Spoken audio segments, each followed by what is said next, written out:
Welcome to We Are Libertarians for this week. I am your host, Chris Spangle, coming to you live from my dining table. The Southern Command? Yeah, we really don't have a studio. We just have my dining room table that I no longer use as a table. I just leave it as the studio. You need to do video one of these days. We've talked about it, but it's incredibly costly and Lack of problematic demand. and lack of demand. Like when we've done video, live streaming video, we've gotten like 2 people watching it, even on Periscope when it's easy. You mean rather than your normal 5 or 6? Yeah, exactly. Yeah. So we tens have and tens. Sam. we have 4,000 listeners, but like 2 will watch us and look at our faces. And it's usually Harry and James Neese trolling. Or Jeremiah Morrill, who will Yeah. follow us to the gates of hell if we ask him to. I am Chris Spangle, and across the table from me is Greg Lenz. How are you, buddy? I'm doing really well. You're in the center today, ironically. You're I not on know. the left or right. Well, I'm a fence sitter and a lino, so this is kind of the perfect place for me. That is very true. The voice you heard was that of Sam Goldstein, my former boss, current National Libertarian Committee member. What's your position? Are you LNC 3 rep? I am an at-large member. I was elected by the delegates at the last convention. And apparently you came within like 2 votes of being 3 votes of vice chair. So Yep. Very big deal. He's also my former boss. He is the former state chair of the Libertarian Party of Indiana, former chair of the Libertarian Party of Marion County. You've run for what offices? You name it. Although it was brought to my attention today by a possible candidate for our 7th Congressional District that I've never run for a federal office, primarily just state and local offices. Well, Nice. It's time. Have you thought about announcing your candidacy for as lieutenant governor? No. I think we have big. something in the works for that. Okay. All right. And Chris Mayo joins us again, the chair of the Libertarian Party of Marion County. Greg. Chris. How are you, buddy? Good. You've been, as we discussed last time you were on, in the Libertarian Party for about 3 years. Correct. I've been in the Libertarian Party since 2008, and Greg we don't know where he's at. I hold it up from the outside. When would you say you joined the Libertarian Party, Sam? My card says 1998. Okay. All right. You've You been have a card? Yeah, you get a I'm membership a card-carrying member. You It's have to got- register. It's got the new logo on Yeah. it. I'm not joining the national party, but I'll join the state. I love the state No, party. the state party doesn't have cards. So, before we get to what we're talking about today, we want to thank our most recent donors since our last episode. These people and the people that have donated previously, listed out at the beginning of the last episode, helped pay for 2 domains, including WeAreLibertarians.com. You helped What's the other domain? ChrisSpangle.com. Do you have sponsors? yeah. Well, yeah, people Jason Stapleton. actually donate money to this, and believe it or not, we're probably raising more money than the Libertarian Party of Indiana a month. The new logo really sucks, but I'm not going to say that on the air. And This so, is incredible. I'm getting ID cards. I feel like I'm a... Are you guys illegal libertarians? Yeah, we're just handing over IDs like it's Are nothing. you- That's not Are libertarian. you going to at be all. deported when Trump wins? people love what we do here at We Are Libertarians. We don't know why, but we thank you that you do love it and that you do give us crap when we don't actually do an episode. And there was a thread in Jason Stapleton's group today about libertarian podcasts that people listen to. And we were definitely up there in at least the top 5 of the most listened to in the thread of like 100 comments or whatever.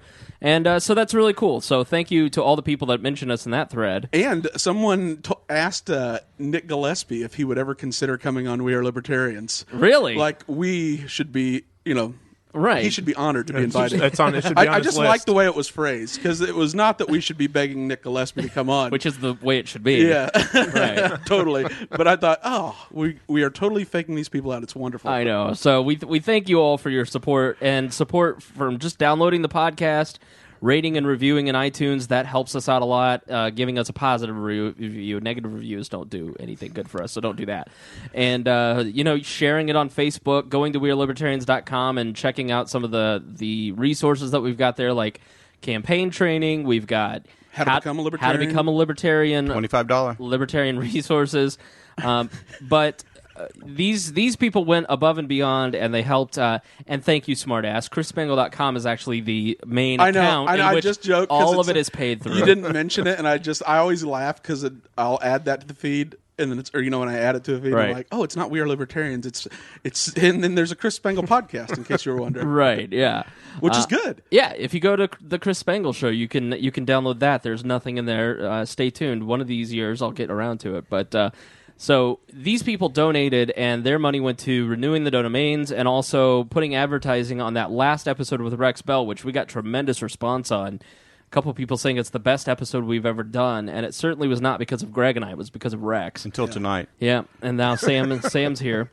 So Rex Bell donated handsomely to the podcast. Awesome. After we endorsed. After we endorsed him and we advertised his podcast, he ponied up. But it was not nefarious. He did it out of the kindness of his own heart. Rex is incredibly generous with a lot of different libertarian outlets and has supported libertarian media and political outlets for many, many years, including one of my favorite news sources, Rational Review Digest by Thomas Knapp. So go check out. That's a great daily email.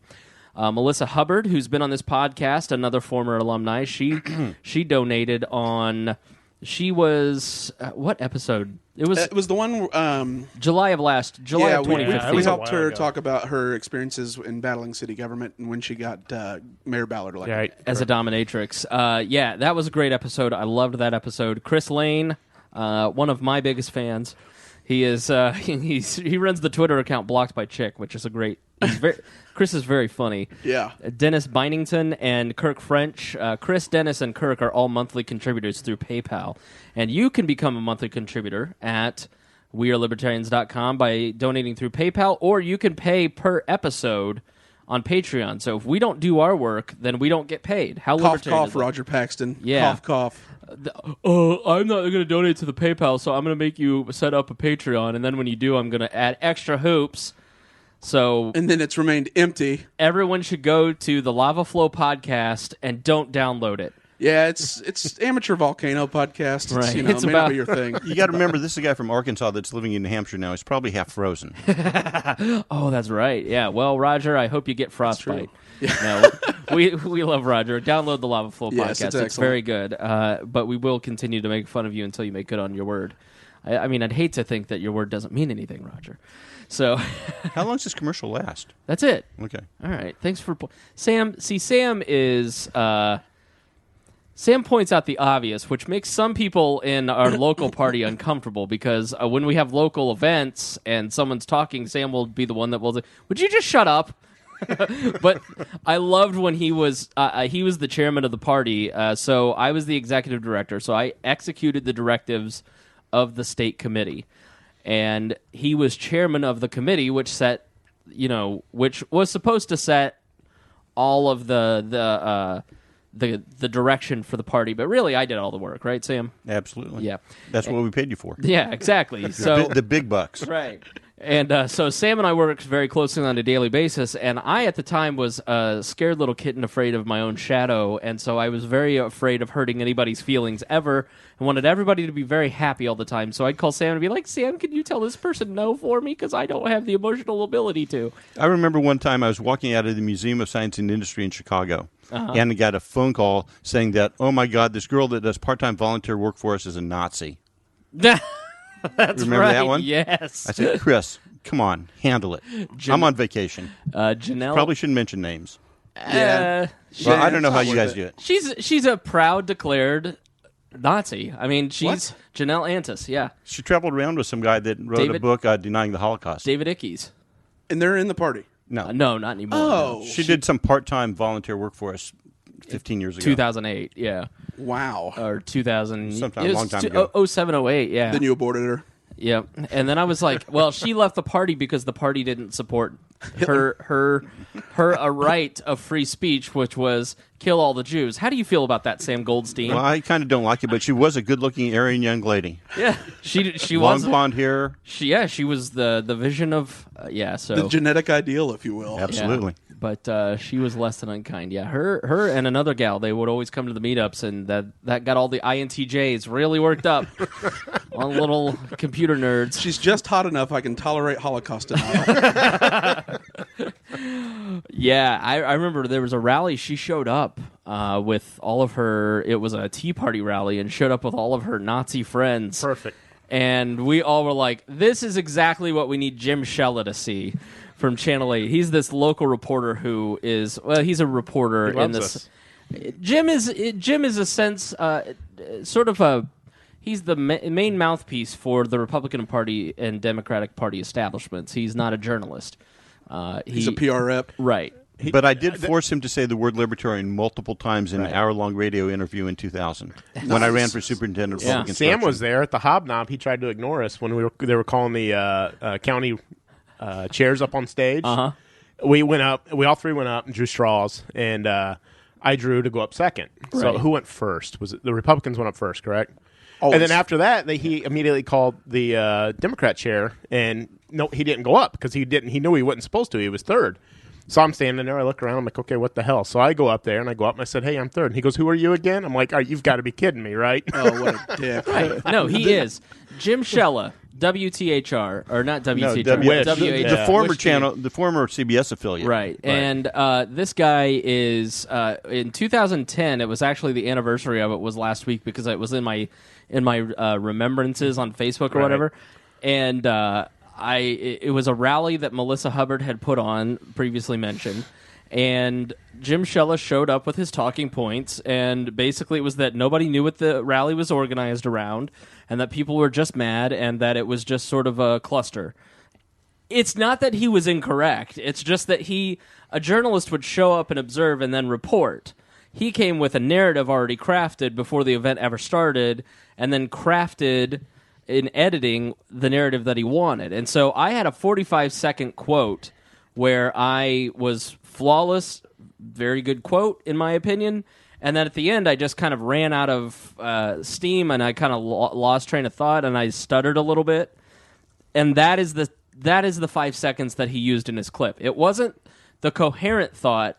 He purposely made me look like an asshole idiot. And that's what I'm for. Right. That's not your job, Jim. Yeah.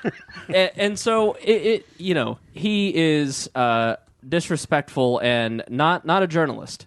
He is a reporter, but if you're in Indiana listening, he's the supposed dean of Indiana journalists for political the former reporting. CBS affiliate, Right? Channel 8. So, but if you want to know what's actually going on, read Brian Howie or Abdul Hakim Shabazz. So at least Abdul is honest about being a paid whore for the establishment. He's a whore because he gets paid.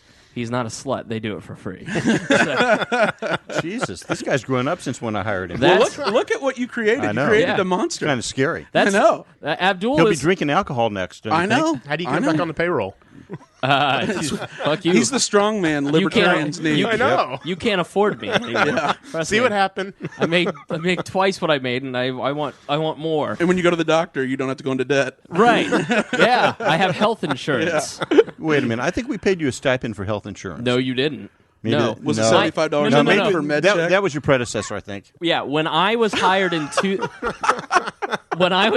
2008, my perk was that I got 3 weeks of paid vacation. You know how many days of vacation or sick time that I used in the 4 years I worked there? Maybe 3 days. Well, we're the part of your personal responsibility. That would mean you're responsible for your own vacation time. Well, had I gone on vacation, that would have meant that you actually had to do something. Not while a I was chance. gone. Yeah. I had a vice chair. I can't remember who it was. Right. Wait a minute. Was it Jerry Titus? Yeah. Yeah. Oh, that's even worse. Yeah. I probably would have had to do some work. Yeah. Would have had to abdicate. In case you were wondering, this is the socially skilled wing of the Indiana Libertarian Party. I'm just calling it like I see it. I know. It's so. Did you ever have any great stories of when you had to reprimand Spangle, or say you're absolute idiot? I don't know why we spent this money. I wish anything we could have it back. You know what? Other than the episodes where he called me in a panic because some tempest in a teapot was going on and he disturbed me at my leisure. Which was all the time. Well, yeah, that's why I was chair. Not really. He did an exemplary job as my flunky and as the executive director of the state party. Nice. Every time I asked him to do something, he did it and did it quickly and well. And the state party actually, quite bluntly, was never in better shape than when Spangle was the executive director. It needs to be made great again because it used to be great. It used to be great. And we need to be great again. Yep. When I left the LPIN, I was leaving. I left, and I basically said to Sam, like, my job, you split my salary and my job into 4 part-time positions because it's too much for one person to do full-time, and not everybody has. I didn't have as brilliant and as flawless an execution as I am, as productive. Shall I go on?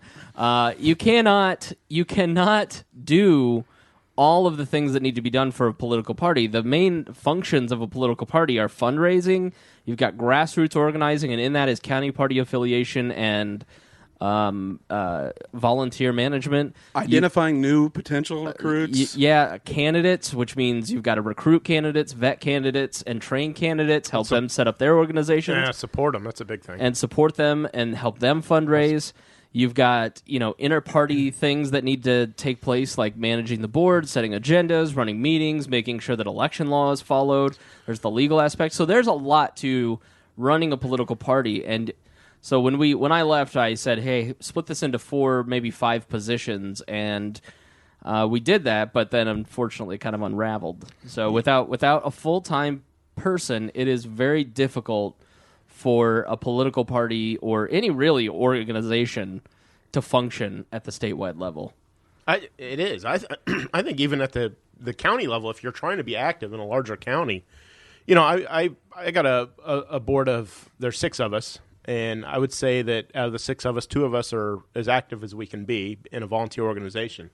And you're just going to run yourselves ragged trying to do all that and not get paid for it. Mm-hmm. It's a lot of work, and I couldn't imagine running a state party, and that's something. And I know Sam's on the same page here. I couldn't imagine having a state party or chairing a state party without having a paid position. Yeah, having somebody to do that work, that's ridiculous. And Brett Bittner, who's on this program frequently, too frequently, if you ask me. He's the second board member I was referring to. But he just keeps inviting himself on. He's the non-voluntary guest host. We do this in secret now. You do have a lock on the door, don't you? He forcibly hosts us. He does. He commits podcast rape to all our listeners.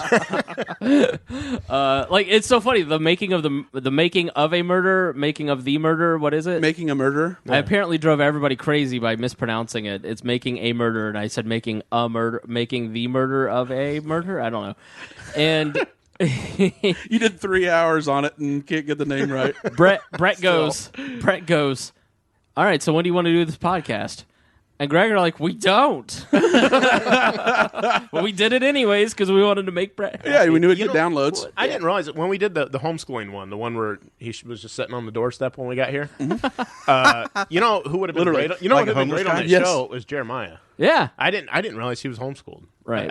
Until after the show, and then we talked about it. His parents were they socialized him well. Oh, yeah. I know. Unlike little Brett Bittner. Right, exactly. See, that's why I would have had Jeremiah. I know. Little Brett Bittner podcast. We were trying to promote it well, and then you have Bittner on, and forget homeschooling. Just goes downhill from there. I know. Brett was like, I was homeschooled for 6 months. Meanwhile, Jeremiah is like homeschooled his entire life. It's socializing with goats or something. I don't know what he's doing. And it worked. Yeah. Sam, you used to you ran for superintendent of public instruction. Your education is a passion of yours. What do you think of Common Core? This is when I ran for superintendent of public instruction, my first platform plank was to totally get the federal government out of education in the states because it has no business according to the United States Constitution. Right. And a terrible track record. And the great conservative savior of the United States, Ronald Reagan, promised to get rid of the Department of Education and failed abysmally in that effort. Common Core, No Child Left Behind. Anytime the federal government interferes in education, it's not only a disaster, but it's a waste of money. I think when I ran for superintendent, we did a study with Cecil Bohannon, economist.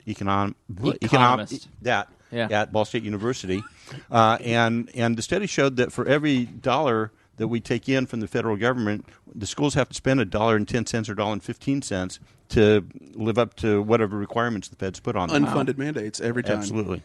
Cecil was supposed to be a speaker at our convention, actually, but we had a little timing issue. I didn't know that. I had no idea that. But he actually wrote a very good economics platform for us when Andy ran for governor in 2000. Yeah, if you look at in Focus, it's the IBJ's blog. Bill Styring and Cecil Bohannon are a couple libertarians that write for it.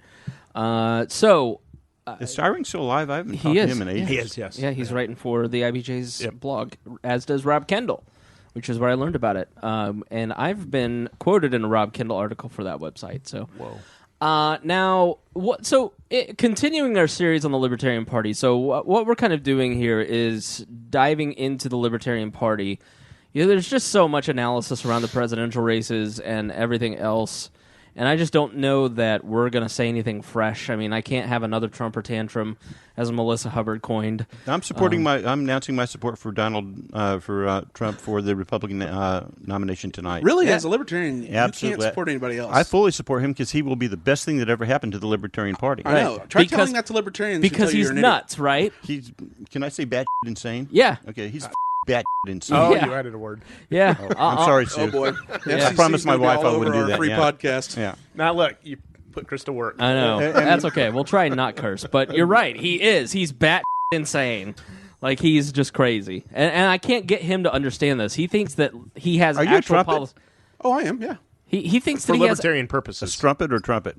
The strumpets are the female ones, right? He's the most non-interventionist candidate in the entire race, which is shocking. Except he wants to invade Mexico and make him pay for his wall. Except for his advocation of war crimes. What you need to do with these guys is go over there and kill their family. That can be done by drone. Yeah, but that's not what we should be doing. I know, but I'm saying that's the most non-interventionist person in there that doesn't want troops on the ground. Did you see his what kind of choice do we have? Did you see his healthcare plan today? Yeah. It was a 7 total points. flip-flop. It was a 7 pretty points. big flip-flop from what we knew about him. Yeah. But Well, it's not that bad. I mean, here's the thing, though. Is anyone shocked?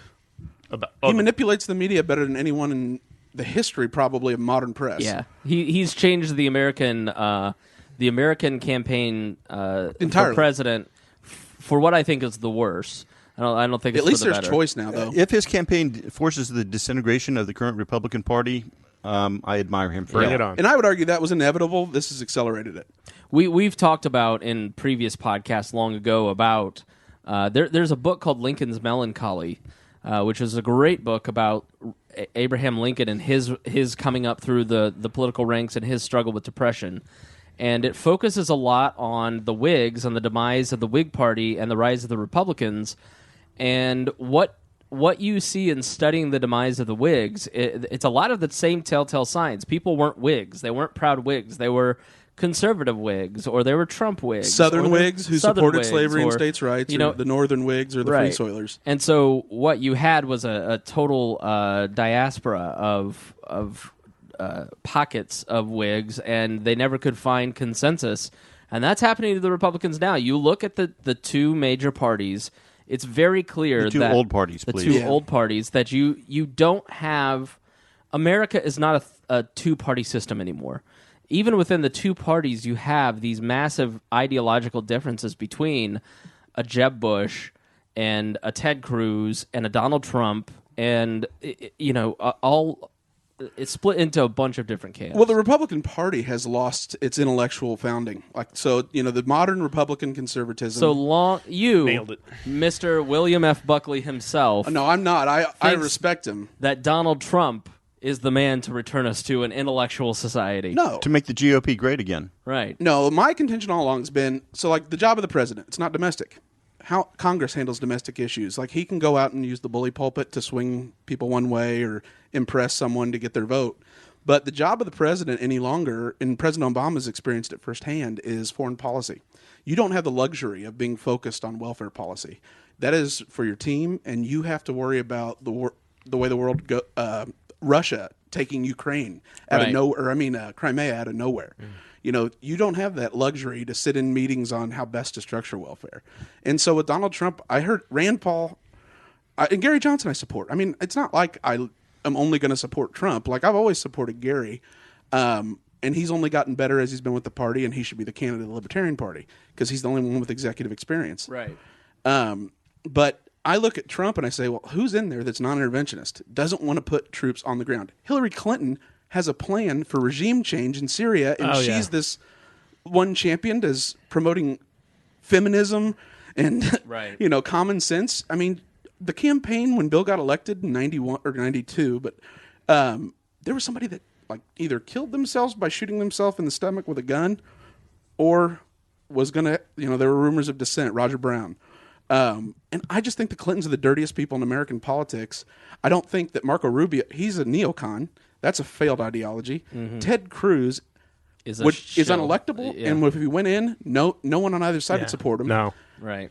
Kasich, I love. Plus, he's ineligible. That's a good point. All Canadians are, Chris. right. Listen, we'll get Not to you for emperor though. Not God Emperor. Canadian. Yeah, God Emperor. Sam is one of the major instigators of this dead Canadian joke that died many, many years ago. That's not a popularly held You position. would talk to the former person who's moving to California on that issue. Who is? Troy. Troy? Yeah, Troy's enemy number one in terms of the Canadian joke. It's funny.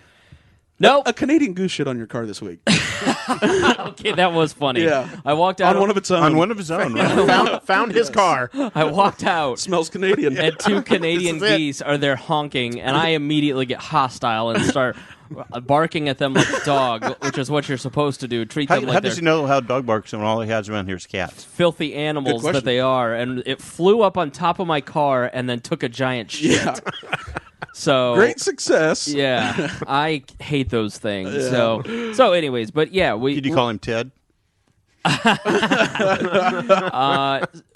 So we're gonna get to more of the politics coming soon, but I think you'll see at the end.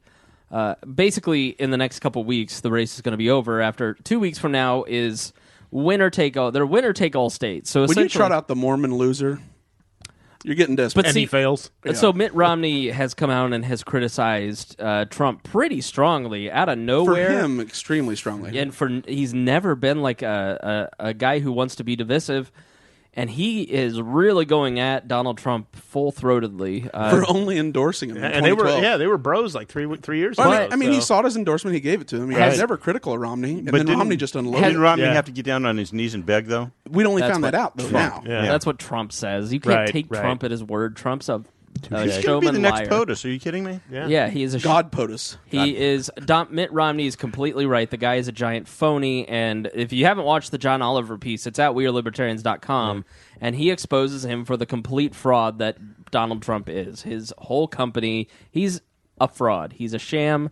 And Mitt Romney is right, and you should stick by your former love, Mitt Romney, and not your new hot fling, Donald Trump. I haven't thrown him away. It shocked me he would go to result to a character attack when his whole career has been he's never been conservative enough, right? And he's Mormon. You know, he was subject to weird character attacks, right? And he's the best informed. I mean, he's not a libertarian, but he knows policy inside and out. But I think that what Mitt Romney is saying is the truth.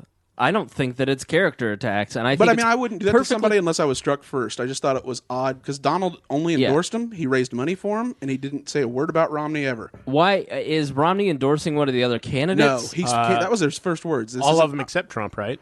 Well, any Republican, so it wasn't that. But he came out and said, "I'm not endorsing any candidates, and I'm not announcing a candidacy." But see, that's what's so interesting about this Romney thing is it's like who. Is he just doing it because he knows by the few comments that he's had over the last month, he's kind of gotten some press, so he thinks he has some weight in what he says, or has he been asked? Been asked over and over. Yes. Jeb Bush had a private meetup with him to try to get him involved. Right. I mean, at least show up to the convention, right? And like that's what I told you today, because like I don't care. Like you can criticize him on character, but at a certain point, you have to say, what did Donald Trump do to the GOP other than run, raise money, and endorse their candidates and try to help them win? Well, from what we read today, Romney might be the Libertarian Party's candidate. He is no, but I mean, he didn't do anything to the GOP. But Donald Trump is a dangerous individual if he is in charge of. So is Hillary Clinton, though. Arguably, way more. Hillary Clinton is more of the same. No, she's the devil that you know. She let Ambassador Stevens be killed.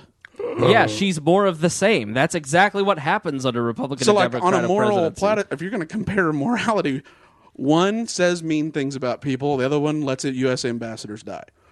And so I just feel like a lot of it's all character. But see, she has a track record that you can compare. That's not a fair comparison because Hillary Clinton has a track record. We know exactly what she's going to do. It's going to be exactly what Bush and Obama have done. Donald Trump is an unknown quantity, and that is why the establishment is afraid of him. But there's also the problem that he seems like he's senile. He is the most emotionally broken public figure I have ever seen in my lifetime. This person is obsessed with anyone that dares go against his ego. He fretted and whined and obsessed over losing Iowa. He lost Iowa. It was just math. He did. That's it. And he just couldn't stand losing. Too many cruisertarians in Iowa. And that is the problem with him as president. What happens when America, over a 4-year period, inevitably loses, or he faces a loss from Congress, and then his back is up against the wall because he's not getting what he wants. And you heard if you heard his quote about Paul Ryan today, he said, "I'm a great uniter.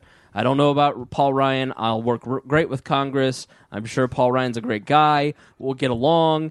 And listen, if he doesn't want to get along, then he's going to pay a terrible price. Well, and so can you hold on. Oh, go ahead. That is Donald Trump saying, "Do what I want, and if you don't do what I want, I'm going to throw a giant tantrum like a child." Like FDR. And but we don't live in the 40s when you can have a mistress in a wheelchair anymore. Like when Barack Obama stands up at a Republican event and chastises Paul Ryan to his face without the ability to respond. But the difference is that nobody pays attention to Barack Obama. When he calls out Samuel Alito in the State of the Union and publicly shames him. So you're arguing, so you're saying that because the Democrats do it too, it's okay that our guy...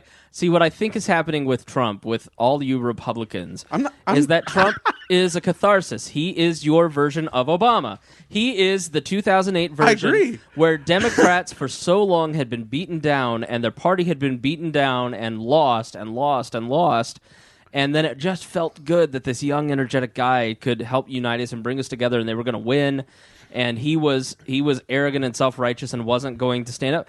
That hasn't worked the last 80 years. So why 8 years? He wins elections, though. So, yeah. I mean, nothing gives me greater satisfaction than watching liberals cry and talk about fleeing. I'll just be honest. That trumps some things for me. But I'm just saying, I mean, he's going to be president of the United States. I have no doubt that Donald Trump is going to win. Well, then I see a constitutional crisis down the road because domestic policy, as Greg said earlier, is one thing, but foreign policy and him in charge of the military, I could see a point in time where he tells the military to do something and they tell him no. Yeah, oh yeah. And then what's going to happen? And that's the point I was going to make when Chris was talking about his ability to cooperate with Congress or whatever. Can you imagine going to a G8 summit or in front of the UN and he gets blasted for something or sanctioned? I can imagine his ego. I can imagine him doing some really stupid shit. The problem is that he's not a uniter. He's not a negotiator. He's not somebody that is the great pragmatist that I think everybody thinks he is. I see him from a therapist lens. And I see a guy who wants his way and has never been told no, and when he's told no, he reacts terribly. Everything from personally stalking reporters to possibly raping women to... That is not true. He said possibly. 25...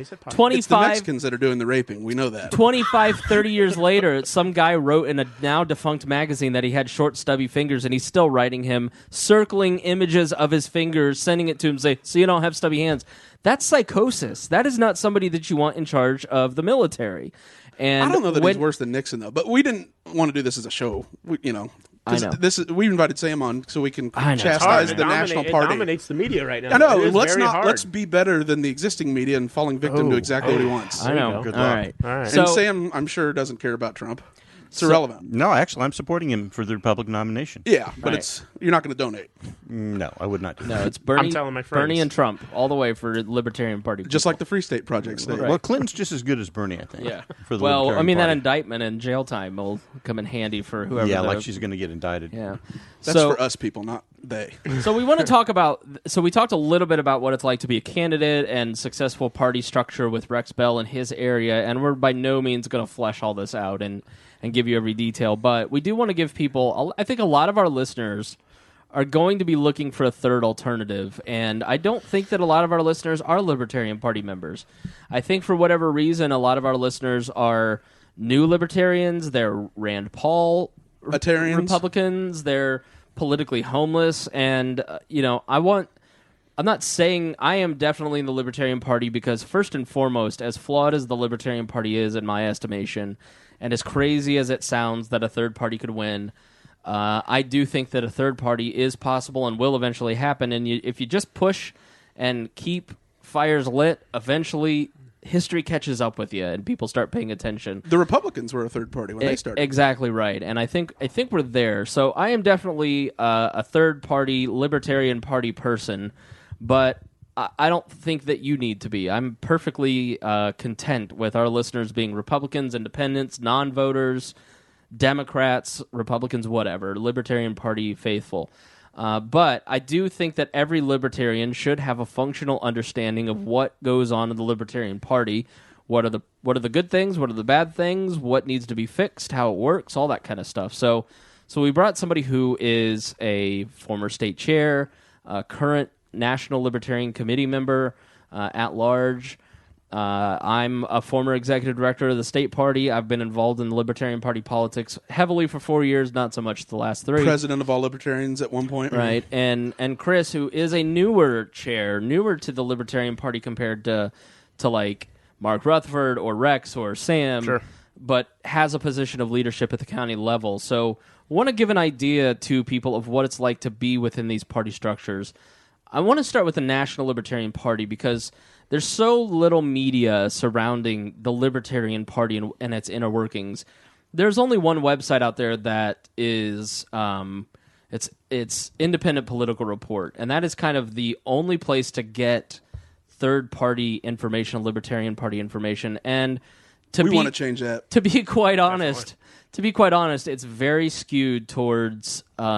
There's different segments of the Libertarian Party, and correct me if I'm wrong, Sam, but it is. There's 2 different philosophies within the party. First, that the Libertarian Party exists to elect candidates because it's a political party. And the process of political campaigning and trying to get candidates elected to office persuades public policy through the debates, and also when we win, we become... if Rex Bell in 2010 had won his seat in House District 54, that year it was a split House. So it would have been 50 and 50 and 1, or it would have been like 50, 49 and 1. And so Rex would have been the deciding vote in a heck of a lot of stuff. So a libertarian has to get to 33% to become that one caucus of 1 and can be incredibly powerful. But back to this Independent Political Report. It is largely managed and operated and consumed by people who believe that the Libertarian Party is a social club that exists to educate people on libertarianism. And generally, it is it's not like people that want. You've got more radical people in that crowd because they're more of the destination libertarians. They're like, I'm not running for office, and if I do, I'm running to talk about broad themes and not about what the office specifically does. I'm here to educate people on the finality of where libertarianism will take us. People in the other camp, of which I would probably assign myself, are saying we're direction libertarians. We're the type of people that we all agree on the same destination, but at the same time, we can't just flip a light switch, so you have to be more pragmatic in your approach and move us in a certain direction. And there are a lot of radical people that read Independent Political Report, and I think you should check it out, and I think you should read it, because it is a source of information that isn't out there. But it's a very niche product, and it's definitely got a passionate small audience. Right, but you read the comments section, and it's just like, I'm never a libertarian again. I think I'm a Nazi. Right, yeah, so it's not fair and balanced, as our friends at Fox would say. What's it been like for you? Because how long have you been at the national level? Like 6 to 8 years, I think. I kind of lost track. It all blends together. How would you describe? And you've only been a member of the Libertarian Party, right? Like involved at the coordination level. Since what do you mean by that? Or like were you a elected Democrat delegate? or Republican? No. I was actually the last time I voted for somebody other than a Libertarian Party candidate was 1972 for Muskie, because I didn't want to go to Vietnam and get blown up. Wise decision. Ever since then, I voted Libertarian. I just actually joined the party in 1998. Okay. And so how long have you held like elected or like a delegate position or been on a committee? Oh, on the national committee? Yeah. Yeah, like how many conventions have you been to? Yeah. I've been to every national convention except one since 2000. And what would you say? And that's every other year. Okay.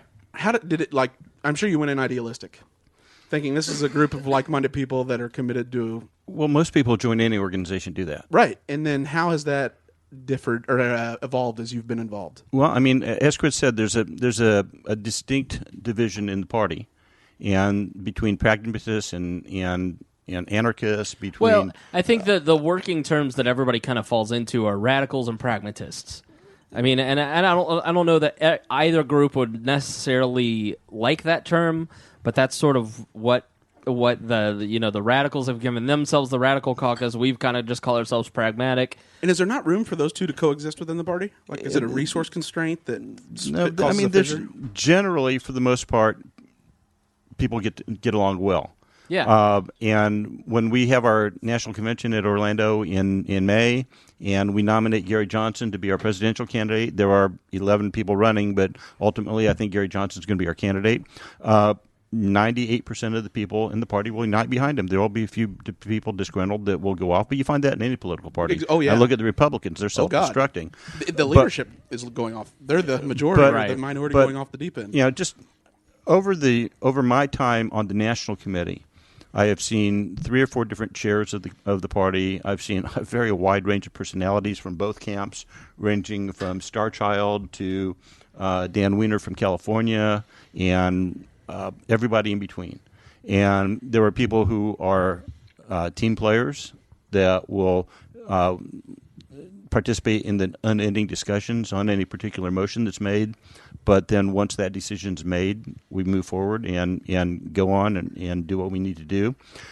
This particular LNC that I'm serving on now is probably the most functional one that I've seen in my 8 years on the committee.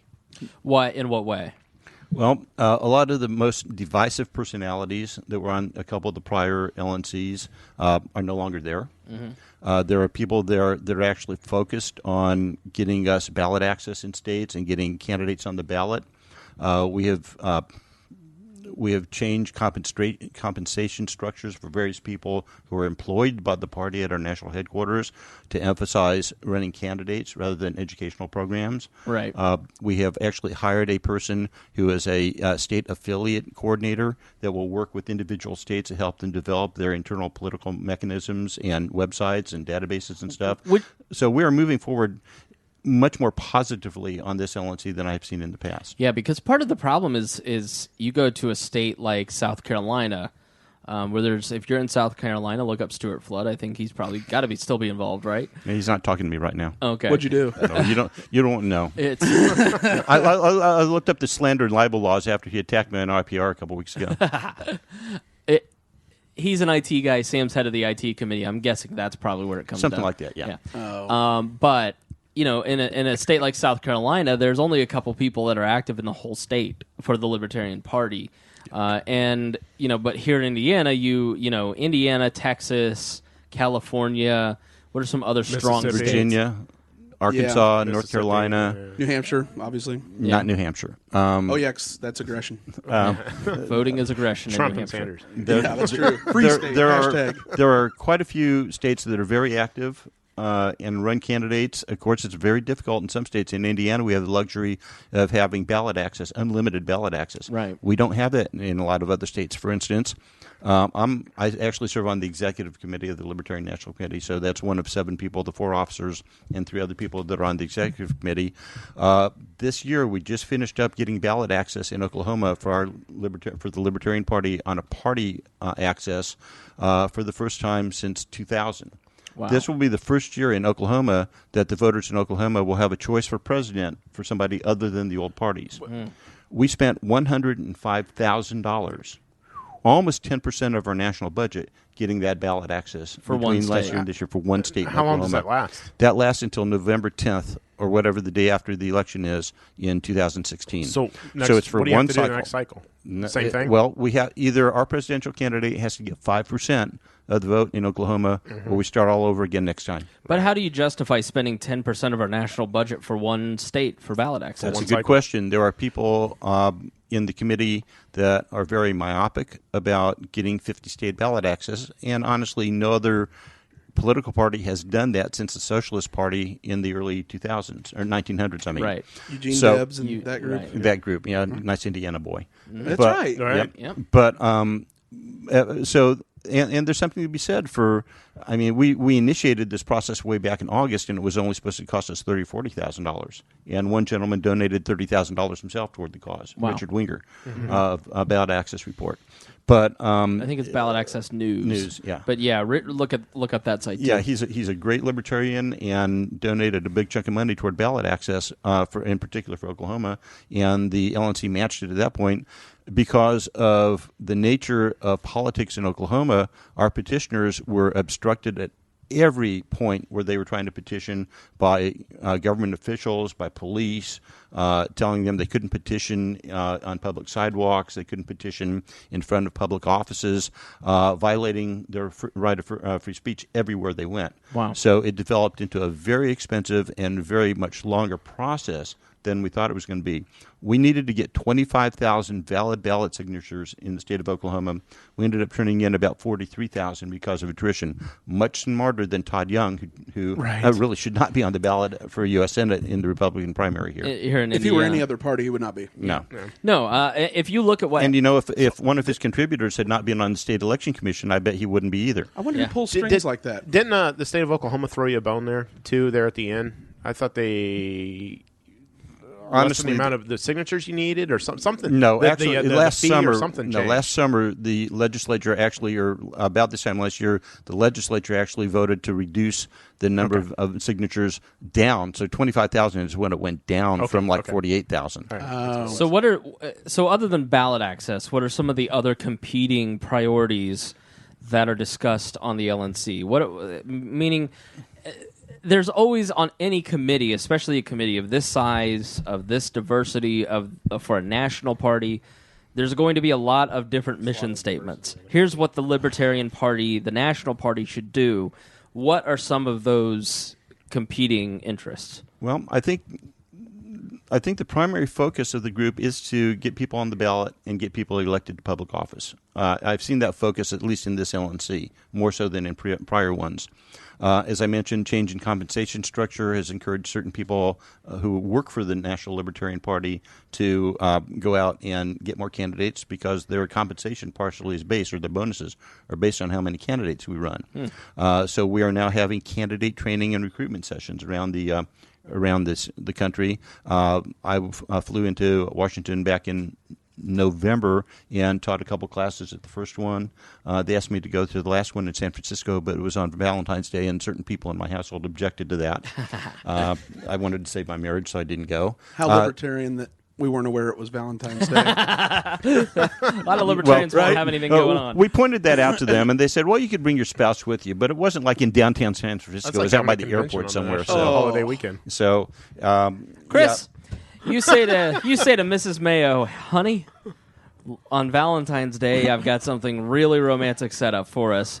We're going to go to a candidate training session. What does Mrs. Mayo say to you? All right, so Mrs. Mayo observes Valentine's Day pretty much like every other day. It's not a big deal to her. Right. But Whoa. I'm serious. That's the way she. But every other day, I mean, I can't do that. I couldn't do this every night of the week. Every day is Valentine's Day, right? You're right. Exactly. That's why. That's what I said to Sue, but she didn't believe me. You nailed it. Yeah. Do you hear these guys? So guys, welcome to marriage.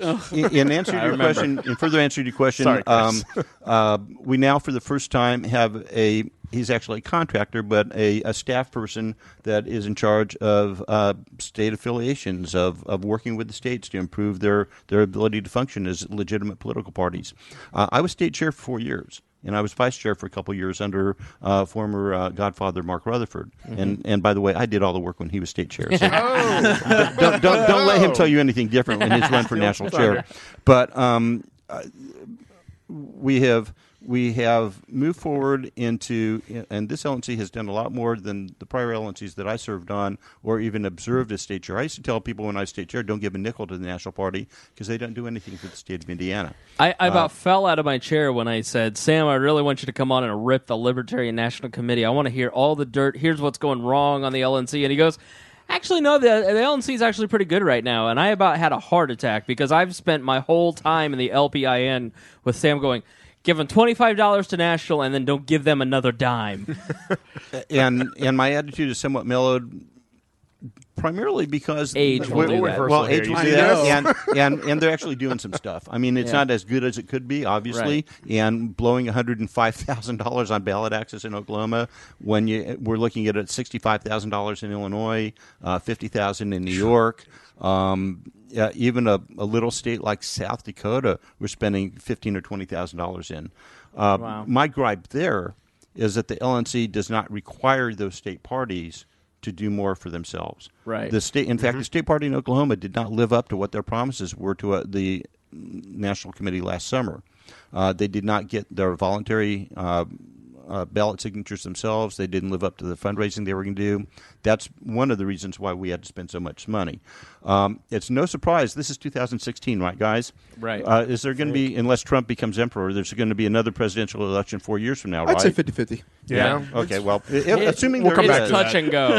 Assuming there We'll talk about is, this later. there should be no surprise to the state parties out there that don't have good ballot access laws like we do in Indiana, at least something we're able to maintain relatively readily, right? That they should start preparing now for what they're going to have to do 4 years from now. They think in the present, which is kind of strange for a party that believes in personal responsibility and personal freedom. The responsibility part of that's pretty important to me. And if I'm elected vice chair of the Libertarian Party at Orlando, I forgot to announce that I'm running, then I will make part of what my plan is to make those states more accountable for what they're going to be doing for their own ballot access. Make them great again. Make them great again. Yeah, I think, and there is what's the grasshopper and ant tail? It'll be fine. I'll be fine once winter hits, and then winter hits, and the grasshopper's like, "Hey, ants, can I have some of that food that you spend all year putting in?" Right. There is a little bit of that mentality in the Libertarian Party. I mean, when I was executive director, part of my job was thinking ahead, looking ahead. Okay, so having a plan. Right now, we're doing this, but that's because we planned to do this 6 months ago, a year ago. And so, when an election would end, I would take a few weeks where I would just kind of take it easy, kind of clean No vacation, though, right? No vacation, but I did watch a lot of Netflix during the December months. They had Netflix back then? Yeah. No, yeah. Or DVDs or illegally downloaded. VHSs? Right. VHS and chill.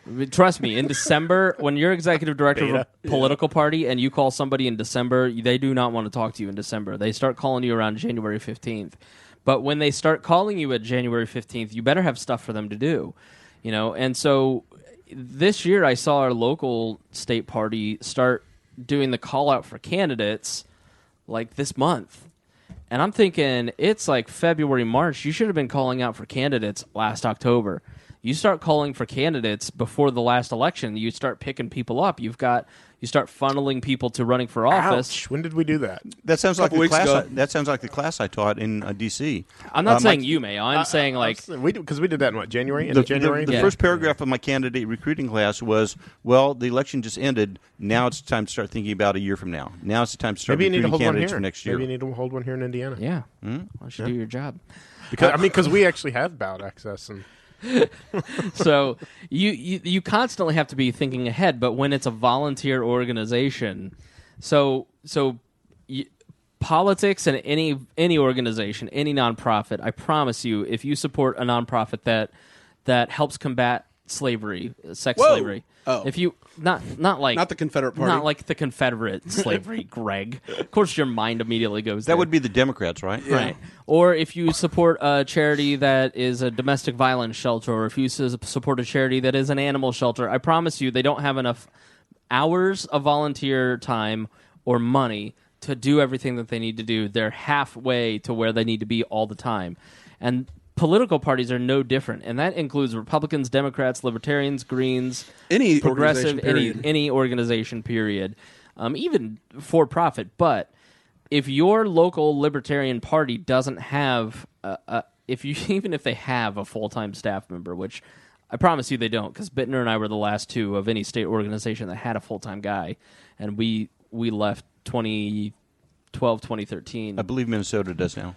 Good. That's great. But that person's drowning in stuff that needs to be done because of what happens is everybody goes, well, we got a guy for that. We pay him for it. There's a total drop-off in participation. Right. But it just, there's stuff that has to be done, and if you're listening and you want the worst thing, this is part of the libertarian mentality. They're slow, they procrastinate, they don't plan ahead, and then when things aren't getting done the right way, they criticize from the outside.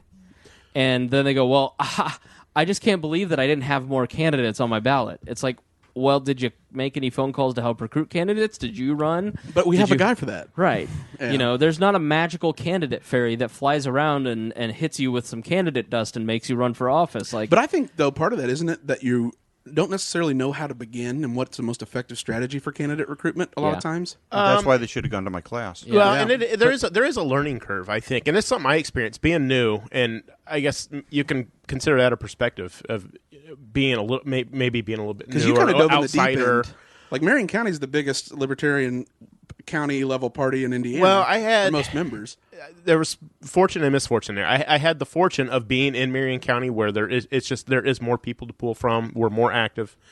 I had the misfortune in that the party was, I would say, sleeping when I came in. I think I was asked to do it because I don't think anybody else wanted to do it. Who was chairman before you? It was Jason Sipe, and Jason did a great. I mean, Jason's the one that recruited me. Jason did a great. He did a great job. He's a great guy. But there was not much going on in 13 and 14 as far as state politics go, right. County politics, any of that. RFRA hadn't right. But as far as elections, I mean, there wasn't a whole lot going on, and so it is kind of hard to keep it afloat. And I think he was burnt out. He was held. There was pressure on him from a lot of people to do a lot of things. I think he was done. I think he wanted somebody else to take over.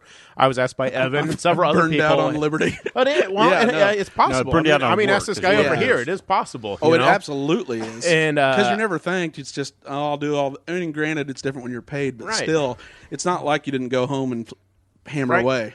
Well, so Jason and Evan, a couple of people said, "Hey, you want to do this? You can make what you want of it, basically." And so I stepped in, obviously having a whole lot to learn. As a candidate, I was a candidate in 2014, and as a candidate, I realized that probably one of the biggest problems we had is we didn't have resources for candidates. I had nothing. I didn't know where to turn, who to talk to, how to do this, how to do that, how do I contact this person, how do I know that? Press so literally, I got candidates? a friend of mine that's a coworker. I was still my own campaign manager on paper, but he helped me out quite a bit. And I would ask, Jason every now and then, or Mark or Dan Drexler or somebody like that. How do I do this? And sometimes they were able to help me, sometimes they weren't. And that was it. That was the extent of my candidate resources I had available to me. And so you really just put it together yourself. Exactly. And I think that's kind of been my goal here all along. We had city council race, we had our municipal races in Indianapolis last year. And I still wasn't able to provide the candidates that we ran the resources they need. And I heard about it from the candidates. Oh, yeah. I did. I got feedback on it, but I appreciate that. If there's anything you can count on for libertarians, it's constructive criticism. Yeah, exactly. And that's something that we have worked on this year, is not only to have more candidates and to be able to compete in these races, because as Sam said, as Chris said earlier, we're a political party. Yeah. Our first job is to run for public office. So that's where you fall on that, because there is that debate. I am, and I think as Sam, the Libertarian Party, Chris, Mark Rutherford, I think we're all on the same page there. You are if you're not a political party, if you're not going to run for public office, you need to change your tax status. When I was county chair in Marion County, one election cycle, we ran 43 candidates. Right, that was more candidates that year than almost any other state party, except for perhaps Texas and California. Wow. See what I have to compete with? I know.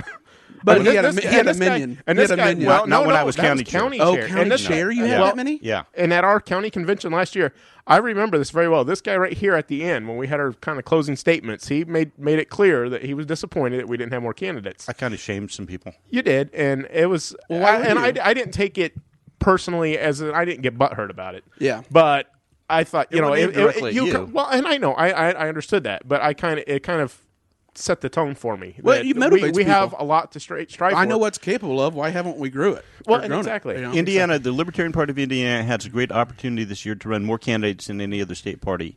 The state of Texas had a very early ballot deadline. Before the first of the year, they had to have all their candidates filed, and I think they had roughly 100 and 111 or something. Mm-hmm. Oh, wow. The state of Indiana this year could easily run the most candidates of any Libertarian Party in the country. Now, will that translate over to more resources from national, or no? No. But what it will translate into is more support for Rex Bell, who will be our candidate for governor. How do you know? Because I know. Isn't it contested? Well, yeah. We know the membership. We've been counting noses. Yeah, we're pretty sure we know what's going to happen at the convention. But okay, I was just curious. But on the and also it will translate into more support for Gary Johnson, who will be our candidate for president. You think that's a sure thing too? Yes, Indiana in 2012 proportionately got more votes for Gary Johnson than any other state in the country. Did it really? That's why the Libertarian Party of Indiana has the 7th biggest delegation of national delegates, even though in the big scheme of things we're number 12 or 13 in national membership. So it's a per capita thing, not necessarily just pure size. There's two determining criteria for delegates in the National Convention. One is the vote in the last presidential election for your candidate, and 2 is the number of actual dues-paying members of the National Libertarian Party have. And so with you, then, you kind of had to piece it back together and put something together. Is that a issue of the Indiana party having almost a mentoring or saying, Chris, you just got elected, won chairmanship. This is what you need to anticipate. Here's sort of a handing off. To an extent, I think part of my thing too. We talked about how many candidates that Sam ran as a county chair, and I know like Tim McGuire and a lot of those people that were involved at that time. And I think part of the issue too that I encountered, or I would say that Jason Sipe encountered before me, was burnout. Yep. There was a lot of people that I've done my bit. I'm done. I'm tired of carrying the load. I'm tired of doing all the work. And you guys do it for a while. You know what I mean? It's not a it wasn't like one cycle. I mean, like what Tim and Sam and Brad Coffenstein and Chris and a lot of those guys, that lasted for years. What they did, and I think there was a burnout phase. There was nothing interesting going on in elections, and there wasn't. So that's kind of been another objective of mine, is to build something sustainable. But also, if I suppose I decline to run for chair again in 2017, do I have something that people still want to be a part of? Somebody else wants to run for chair and take it over? Not well, I guess nobody wants to be here. Let's shut it down. I will have to say to commend Chris, because when I was county chair, I hate to keep beating on my own shield here, but we used to get 35 or 40 people at our county meetings. And that had fallen off significantly to a few times we didn't even have a quorum. I went to one in 2014 where 4 of us showed up. Yeah. And at the last county meeting in February, I counted 35, 40 people in the room. Yeah. So having guest speakers that attract people, having important stuff going on, I think Chris it's taken a while, but I think he's finally gotten it back up to the point where we're going to have a much more active and motivated force here in Marion County. Yeah, what happens on the local level that I've noticed, and if you're sitting there in your county and you have no idea how to start a county party because maybe you're in a state like South Carolina or North Dakota or wherever, and you don't know that there is a Libertarian Party. What do you do? All right, so let's kind of outline that for people. I think if you're in a location where you literally know no one, contact the National Libertarian Party and say, "Hey, I want to organize something." And they'll give you contacts, or contact the state party or the local existing county party and get something organized. You're going because if there isn't an existing structure, though, will they help you get one started? Yes, it should. Yeah, should. It absolutely should, because we're trying to do it in Hendricks County, and is that a paid role though from national, or is that a volunteer effort? Right. It's volunteer. It is all volunteer. It is, and no one from national comes out and helps you. No. And I have a lot of friends. We've had candidates in Hendricks County. I have friends in Hendricks County, and and I know that do they technically still have an organization there? They did. Todd Singer was the chair, correct? Yeah, it might still be current. Don't you have a condo that's paid for in King Street, Alexandria, Virginia? Yeah, but that's the National Libertarian Party. For. Yeah, it's the National Libertarian Party. But I mean, you guys, that's expensive. I love that area. That's expensive. It is. We're talking about surprise me. Yeah, we'll get to that in a second. Okay. Let's get. Like there's no support. Like I know Evan McMahon. He worked for the LNCCC. Right. And he'd go out and do candidate training. Like it shocks me. There's no one that's even an intern at George Washington University that's a libertarian that's given a $200 plane ticket to come out and say, "Hey." Well, we do have as I've mentioned a couple times, there is a staff person on staff at National that deals with state parties, not county parties, but state parties, right? And does work. I don't know if we've flown him around very much because it's expensive to do that, but he's worked with at least a half dozen state parties on improving their websites, on county affiliation, on all the things that he needs to do to teach some of these states that aren't well organized. So we do have somebody at the national level that is paid to do that. They just don't have a program where they're brought in. There's not enough resources. We can't really afford it at this point in time. Yeah. Okay. So really, you are relying on doing it yourself and learning at your own pace.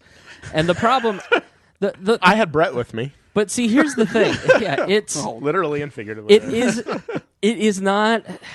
People think that it's much harder than it is. Yeah. And so it becomes a mental block. And when I was executive director and I was recruiting people to start a county or a local party, it was really just picking up the phone and saying, "Yep, that sounds like a good idea." I mean, my whole role was giving permission to people to do something, which is hilarious for libertarians.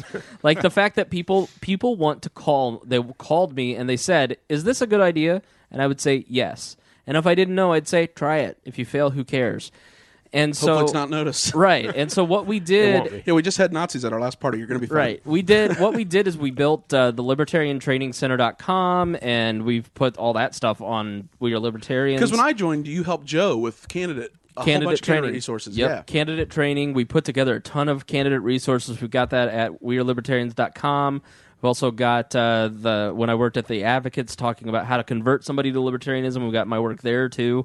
It's all kind of been abandoned at the previous places that I worked, so I stole it and I put it on my website so it can be curated and your IP carefully loved. And go ahead. I'm sorry. But essentially, you listening out there, if you want to start a political party, if you want to start a local meetup, if you want to start a local if you want to get to know other libertarians in your area, that's it. That's like, here's what you do. You call national, or you call state, or you call both, and you say, "I want to start a county party. How do I do it?" They give you some basic instructions, and then what you do, you start a social meeting. An after-work or a drink thing. Yeah, meetup on Fridays. Because Wednesdays. part of what we saddled Chris Mayo and Jason Sipe with was that burnout. Because what happened when I started in 2008, I had been in the Republican Party forever. Then they hired me as executive director, and so I went to my first Libertarian Party county meeting. It was the Sunday before the election in 2008. So I'm thinking, all right, Sunday night, it's going to be just like in the Republican Party. There's going to be a big rally. There's going to be hundreds of people there. Free food, free booze. You're going to get 3 yard signs. They're going to give you wear my good shirt, packets of things for you to do. They're going to give you all kinds of instructions. I showed up. It was 5 people in a little restaurant with 15 yard signs for the entire county, and it was abysmal. It was that guy that was chair, and then we plotted to have Tim put into place.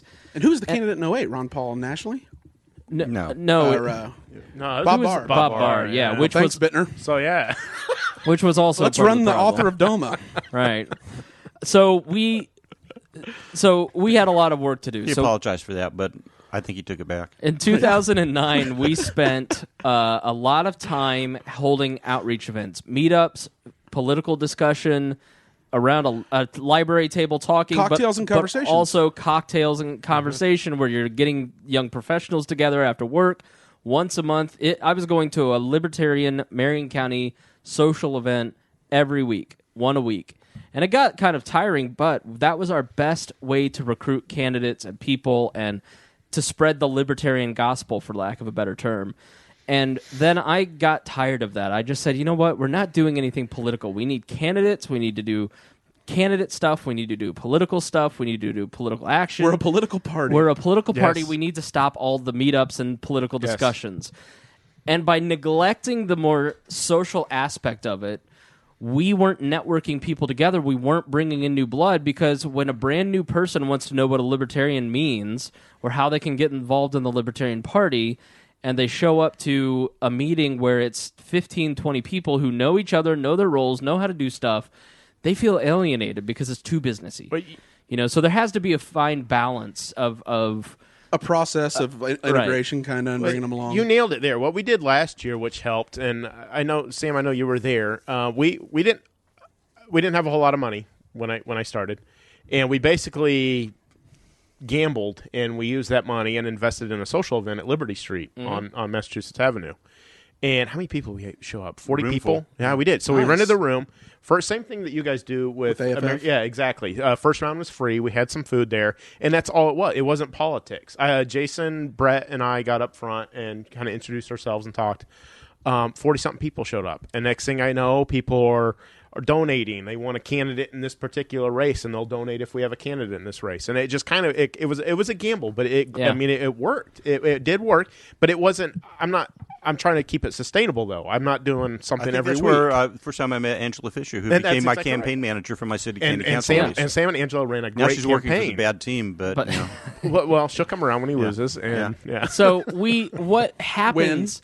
Happens is at these social events, because this is the fundamental problem that we lost sight of when I was executive director. By doing too much campaign stuff and too much political stuff, that's fun for me. Right. But that's not fun for most people. Right. And so it became work. And so they were going to work all day, and then they were working with their kids, and then they were coming to work for the Libertarian Party, and it wasn't fun. Now, work was the candidate identification and recruitment? All of it. Or just the politicking, actual politicking. Okay. That's and those two can't be fused together like a once-a-month meetup of beer and absolute local-level party stuff. Well, it can, and that's what we're doing. That's what we did in February. We had a very, very short meeting saying this is bam, bam, bam, here's some announcements, here's what we need, and then here's a guest speaker. And then in March, we're going to do it again. Bam, bam, bam, here's what we need. By the way, here's our candidates that are going to be at our county convention. Shake hands. And then here's a couple rounds of Cards Against Humanity. And is this all in like a PDF that you could put in a folder and say, here's our framework, here is the contact information of potential speakers, here's how you should promote it on Facebook? I'd say I'm not that organized. Unfortunately, we're at that level right now where it's literally, I would say it's in Brett and I's heads. Okay, it's like an introductory handbook for a county chairman. That's exactly right. That's a good idea. I went in 2010. I was church shopping. Yeah, and I started going around to the various churches, and you show up, you raise your hand that you're new. They give you a welcome packet. There's like a welcome gift and a welcome packet and a bunch. Stop rolling your eyes. And please there's put your arm in this box with the poisonous that's a great snakes. example. I've been there. I know what you're talking about. And so you walk away within 1 hour. You know what their fundamental beliefs are. You know what they stand for. You get a little gift that a swag bag. I still have that's the library books right there in the church bag. That's my bag carrier. Those are the ones that still in the bag. I'm taking the Christ United Methodist Church bag with me everywhere I go now for my library books about sex. No, that's just kidding. Just kidding, everybody. Sex books? I don't need a book on sex. What happened? So, but that's there. You do really. Sorry, Emily. So you really do have to. Oh, this is what it is. Yeah, this is what you do with that thing. So you really have to think. Is he talking about his goat again? Yes. Libertarians for ISIS. Greatest of all time is what I like to call Emily. She's my goat. Greatest of all time. And my girlfriend's here. She was watching and then she left to go to Target because I don't blame her. And but yeah, you really do. You should model your welcome committee after church welcome committees. It's the oldest institution that works. Recruits. Yeah. Yeah. And so I really started to think like, okay, we're spreading religion. So how do you spread a religious message? You need a divine person first. And man, did Sam really, really hate that analogy. So I really had to, because Sam's Jewish. And we don't proselytize. Right. And so, and I was very evangelical at the time. And I was like, we need like a welcome committee, like at a church. And like, he's like, at a church. I wanted to do Christmas cards one year. Oh boy, that's because we're Americans, and to us, temple is a college. and many libertarians are not overly religious. Yeah, to put it politely, they're anti. Yeah. That's right. I wouldn't say anti. I mean,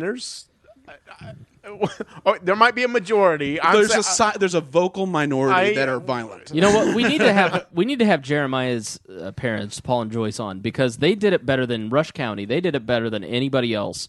I met with them and started that party in 2010, 2011, and man, they took off like gangbusters. And you know what really helped them is they looked at everything that was going on in the party, and they live in a rural part of Indiana, which is very conservative. Yep.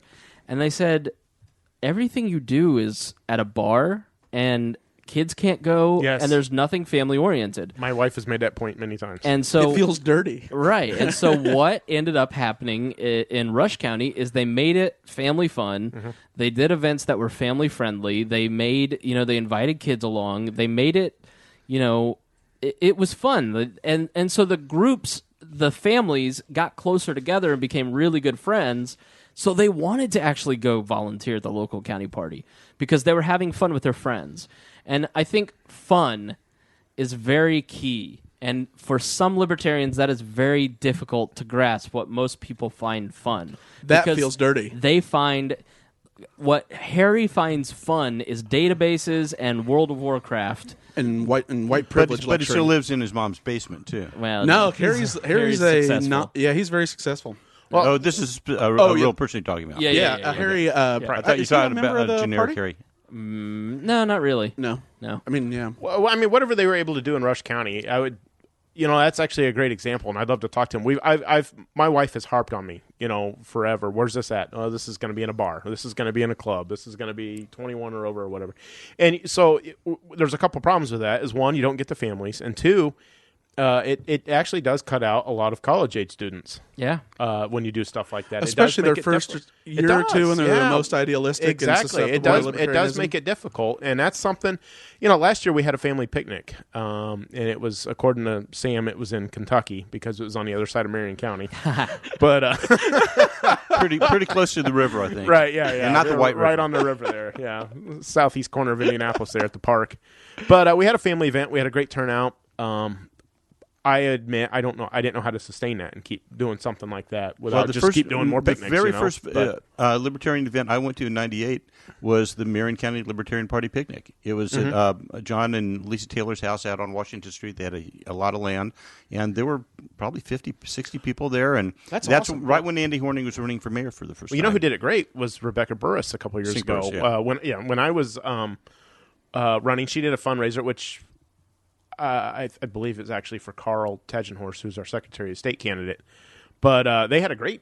Well, actually, if you showed up early, they had an NRA instructor there, and we went to the That's awesome. Her little private range, and then afterwards it was, it was a family picnic, cookout, whatever. I mean, my kids played in the creek picking geodes and everything else. It was a great event. Which down the line's huge because the single biggest determinant in your voting behavior is your parents' party identification. Right. Yeah. Yep. So that takes 20 years down the road to pay off. But my parents were libertarians. Yeah. You're just praying to God they never. I'm libertarian. My older son, who's now 29, was a delegate to the Libertarian Party National Convention when he was 14. Oh, wow. That's awesome. Yeah. And then actually ran for office when he was 18, turned 18, and got more votes than I did that year, the little creep. Does he still talk about it? Well, yeah, but now he's kind of a socialist. But what? Wait. That's not a Bernie bro. This isn't a good story. Yeah, unfortunately he is. Oh, my God. He's gone to the bad side. You failed. This isn't. Yeah, I thought this was going to be a good story. But kids are rebels. Then don't get your kid. And many times they rebel against what parents do. Well, did you force him to be a delegate at 14? Maybe no, he was a violation of the NAP right there. Then he was a political science major. He got a political science degree. That's what happened. Yep. And then he learned feels. Yeah. Oh, white guilt. Yep. It's a powerful thing. Everything like that. So. It's the worst. Well, interesting. So, it sounds like I'm shocked because Sam is a great troll. Now, he's head of the IT committee, but he is a wonderful, wonderful troll. I never laugh harder usually than when Sam comments on Brett Bittner's statuses on Facebook. Because he calls Brett's a pug lover, and you refuse to acknowledge that that's a dog. It's not. It's an appetizer. My German Shepherd would like. Yeah, that's what you say. It's an appetizer for your German Shepherd. Right. But and you don't have any big level criticisms for the National LNC. Other than my gripe with just being really myopic about 50 state ballot access, I see the reason for it. But when it comes to the point of spending almost 10% of your budget on one state, that we're not, and there's not even a prayer that we're going to retain ballot access there out in December of 2000 of this year, you have to set your priorities somewhere. Absolutely. We've had to cut staff at the national level. Membership and contributions are down for a variety of reasons. But I think that this year, I'm optimistic with the disaster that the Republican Party is becoming, and with the horrible concept of Hillary Clinton being the Democratic nominee. And their voter enthusiasm has plummeted. Yeah, people grit their teeth and say they're going to vote for her, but I think this is a wonderful opportunity year for the National Libertarian Party. We will have a great candidate for president. A two-time governor. A two-time governor. He vetoed more bills when governor than all the other governors put together in 8 years in New Mexico. Most fiscally conservative candidate a little state in New Mexico came out. He, after his 8 years as governor, had $1 billion budget surplus. Which seemed to be a big issue for him at that debate they had last week, too. He talked a lot about taxes, budget. He's been there and he's done it. He's more qualified to be president than Barack Obama. And really, that's true. Wow. Yeah. So, and he worked really, really hard in 2012, and he didn't leave the party. There's somebody criticizing him that he left the party. But the fact is the guy sued the debate commission to include, to lower the threshold to ensure that libertarians get to exercise their First Amendment rights. That was the dust-up. Yeah, so it's... Gary Johnson never left. He went and did other things because it's been 4 years. You don't. The guy spent a year and a half, actually 9 months, running for president. You got to have time to decompress. He's got a family life. He's got a business to run. He was engaged. I think he's probably now married. I believe so. And he has climbed the highest mountain on every continent. Yeah. So he's at one time he climbed up the highest mountain, I think, in America with a broken leg. He told us that at dinner. Right. Oh, so he'll be ready to do that when he's president. Is he a semi-pro skier too? Yeah. No, Gary Johnson is a very athletic dude, and he's a triathlon. He's very humble. Yeah. He had just won the nomination at the 2012 convention in Las Vegas, and Sam and I are sitting in the back at the dinner, and we're just kind of sitting at the peon tables. At the peon tables in the very back, and Gary and his fiance at the time walk in, and he goes, "Oh, hey, gee, could I sit with you guys?" He is a little goofy. Well, no, that was one of my criticisms of that national committee, because you're at a presidential nominating convention, you're having a presidential ballot, and your goddamn candidate for president isn't up on the dais, and I had to argue them into letting him have time to speak. Someone just asked him for a water refill. He's sitting at the back of the room with a next couple to guys me. from Indiana, next to Spangle of all and the people. president. Yeah. Canadian. He sits down next to the Canadian. And I can guarantee you this is not going to happen in Orlando. It was great. It was great to talk to him and get to know him. He's got celiac disease. He self-funded his travels pretty much, and he just did a really, really good job running for president in 2012, and has remained in the media. He started Our American Initiative, trying to reach out to college students. That year after he ran for president, he went and spoke to a bunch of different colleges under Our American Initiative. The goal was to turn it into like a campaign for freedom, like Ron Paul did, but it just didn't quite take. But Gary Johnson's just a very reliable candidate, a guy who turned a small handyman business into the largest contracting business in the Midwest or in the Southwest, and he has the experience and the temperament to be president of the United States. He's got the ability to do the education because he's a great messenger, and then he can effectively govern day one and not have to worry. I think he's done it. As kind of what you're looking for in a candidate, first and foremost in the Libertarian Party, a lot of times is, are they going to embarrass us? And because we have a history of running a lot of embarrassing candidates for office because we have not been selective. And I'm not talking about the presidential level necessarily. I think the track record's great at the presidential level. But, no, not really. Libertarians also have a weird thing. People in the party feel that they need to personally meet the candidate before they can support and vote them. They make sure they've read their favorite book on Hayek. Absolutely. They need to size them up. He hasn't even quoted Hayek this year. Yeah. Like I have. What's your favorite Rothbard quote? There are people, you will hear this, there will be people in your local Libertarian Party or your Libertarian circles or on your Facebook or in our Facebook that will not be supporting Gary Johnson because he didn't have They asked him personally a question of something that was very important to them, and he wasn't 100% libertarian on it, or he didn't give them the exact right answer, and so therefore tear up the roads day one. Right. Not even that. But I mean, like that's the absurdity of it. Yeah, like there was, I forget what it was. It was like he wanted to intervene in some war for humanitarian for purposes. Darfur refugees. Right. And put troops on the ground. And that's been a killer ever since. And so, so libertarian people won't support the guy who's... Well, Rand Paul supporters bring that up to say that he's less intervention than Gary Johnson. Well, how did reform the Republican Party? How did that work out for you? No, I mean, it's not reform. It's wait for it. It's always been wait for it. A Civil War-esque moment. Not like that, obviously. But, that kind of moment in history, because that's the only third party that has a track record of experience or of, growing out of the split of an old party. Like, Dixiecrats died. You know? So... when that's the only example, you say, well, this is the one party that's redefined itself, its platform multiple times, and it had success as a third party. That doesn't mean it's going to happen again, because history doesn't always repeat itself, but it's just the one example you can point to. Yeah. So, all right, let's start trying to wrap up here, but what do we, the building. Greg has something in his crawl, and I kind of do too, about the headquarters for the National Libertarian Party, Sam. This has been going on for years. We were in the Watergate Hotel, the Watergate space. It was very decrepit. It was very run down and very expensive. And they were broken into sometimes. They were raising the rent, and it just was not feasible. And so, did they buy a building, or they bought a condo, or what happened? At this point in time, the Libertarian National Committee owns a office condo. It's an office townhouse. It's a 3-story townhouse in Arlington, Virginia. Oh, right? It's not in King Street in Alexandria. No, Alexandria. Oh, I was going to say. Yeah, you're right. My brain just blanked out. Because that's where the founders would stay. And it's a nice facility. Unfortunately, it is it's broken up in such a way that it's too small to actually have a Libertarian National Committee meeting there, which is one of the criticisms that I had of it. Right. We have to meet in a hotel. When we meet in D.C., we meet at a hotel 100 yards up the street, so it's not a big deal. We've had several. I've been to several receptions there where we've had a couple hundred people in the building, but it's hard to give a speech because it's 3 stories tall. Oh, and there's you're not only one speaking, central room. and it's broken up into rooms. There's not one big room, but it's convenient for the staff that we have now. They all live within the area, so they don't have to take long commutes. Real estate is very expensive in the D.C. area. Yeah, and this is an especially that main street of Alexandria. Yeah, Old Town and this Alexandria. is an asset that we hope appreciate over time. So you do own it.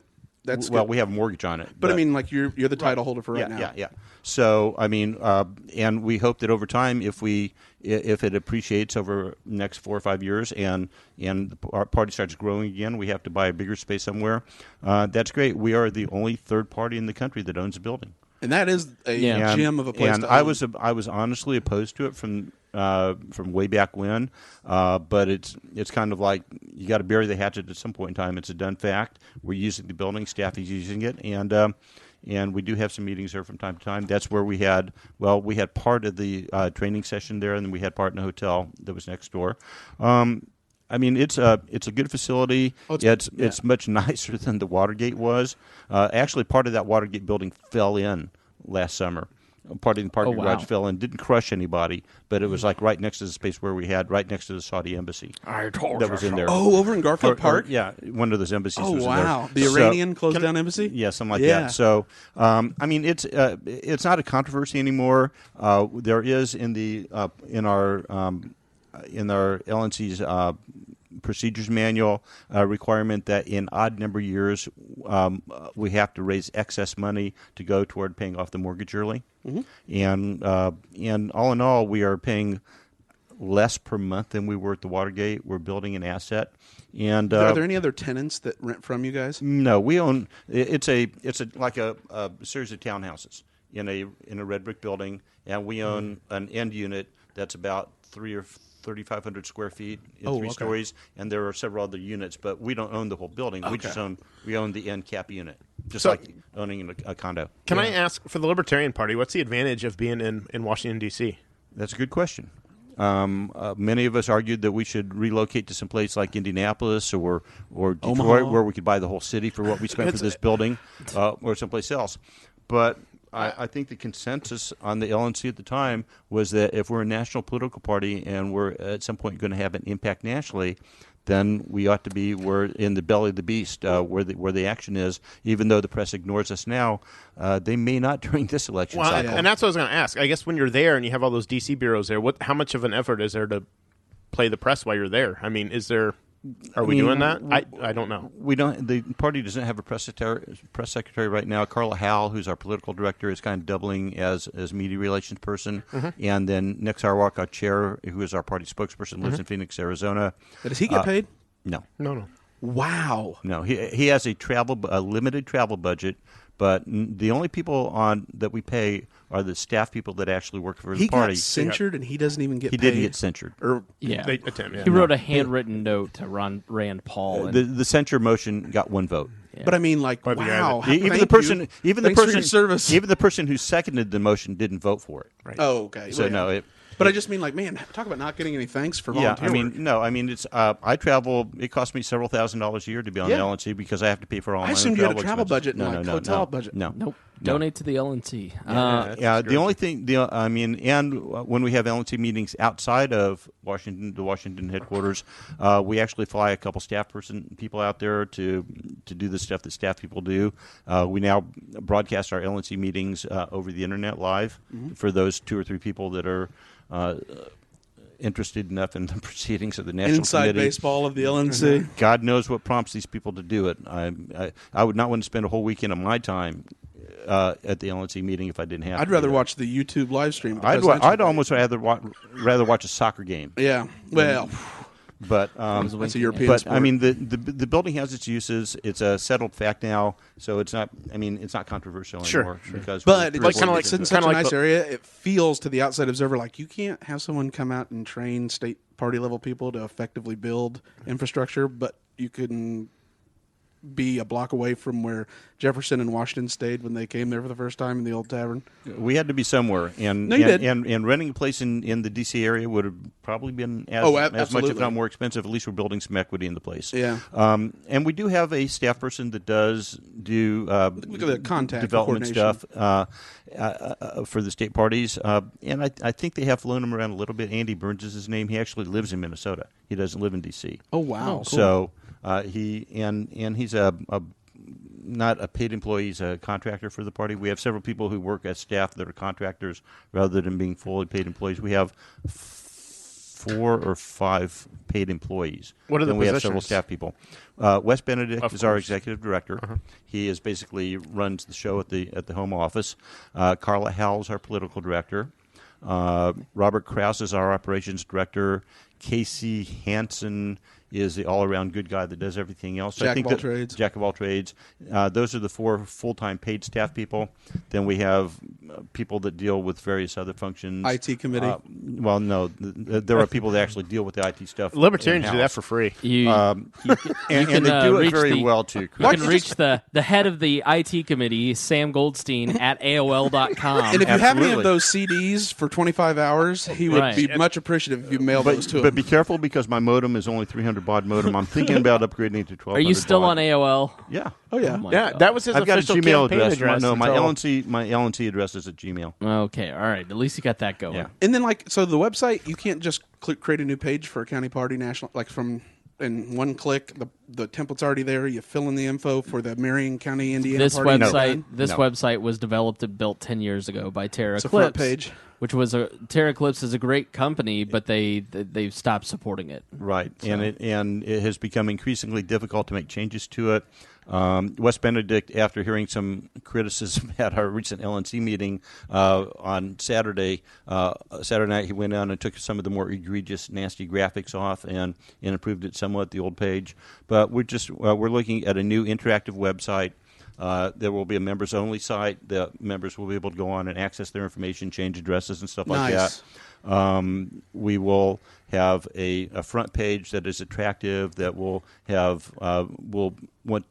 be attractive to people who are new to the party. Yeah. I mean, we talk to ourselves a lot. And that's what our current website does. An attractive members-only section. There could be one of those. You would not make the grade, though, Mr. Spangle. No.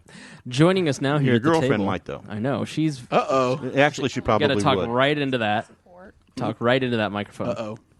Say hi, Emily. Hi. Emily Bewley, the one and only. How are you? Good. So you took the I Side With quiz. You're not political at all, right? No. That's one of the benefits, is that we don't talk about politics because we don't have to. I thought you had don't some know Romney about 'em. support this weekend on Facebook. Oh, yeah. That wasn't political, funny huh? at all. I just kept doing it. What were you doing? I was just telling everyone that I was voting for Mitt Romney and that he was going to be our new president. And I thought it was funny for like 40 seconds, and then it stopped being funny to even me, but I just kept going with Trolled. it. She trolled her Facebook friends. She made me support Romney, but she's beautiful, so I did it. His liberty can be influenced. Broadcast is over. I know. I can't believe she agreed to come on, to be honest. Me too. I know. He I'm just stunned. told me to come over here. I was sitting on the couch. So That's not here very I am. voluntary. Alpha. So you took the I Side With quiz to figure out where you beta male? stand. Right. Anderson Cooper. Okay. Yeah. So who do you side with? Well, all of the money questions I skipped, and I got Hillary Clinton. That's not a joke, by the way. That wasn't me making a joke. That's really what happened. I took an I Side With quiz, and I filled out all the questions, and then just put, I don't know, on all of the economic The default questions. answer is and Hillary Clinton. If I you got pick Hillary I don't Clinton. know. That is an That's inside crazy. job. Yeah. That's a hilarious. conspiracy. Now we know. Yeah. Yeah. Wow, thank you for exposing such Chris, you a... have some education tasks ahead of you here. I know. We haven't even talked about politics ever, have we? No. Oh, wow. Have you met Brett Bittner yet? Once. Oh, and he didn't give you the world's smallest political quiz? No. Oh, that's next. We should have you take it right now. Yeah. You got one? It's the Oh, the I 10 don't- question quiz that I told you to take that I used to work there. Did you take that one? Sounds like a lot of work. Do you enjoy It's the pointing a smallest gun quiz at there other is. people and taking their things? Yeah, world's smallest. Wait, what? Do you enjoy pointing a gun at other people and taking their things? No. Well, then you're libertarian. Here, what take the that hell? quiz.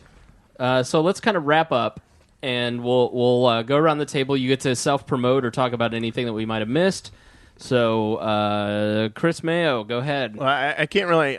I don't self-promote very well, but I will say my experience here with the Libertarian Party. I think what we have to do is we need to remember that we are a political party. I absolutely agree with everything that's been said here. We have to run candidates. I agree with having the social events or the outreach events, but we have to remember that our number one objective is to run candidates, especially in office. Our number one objective actually is to win races. Right.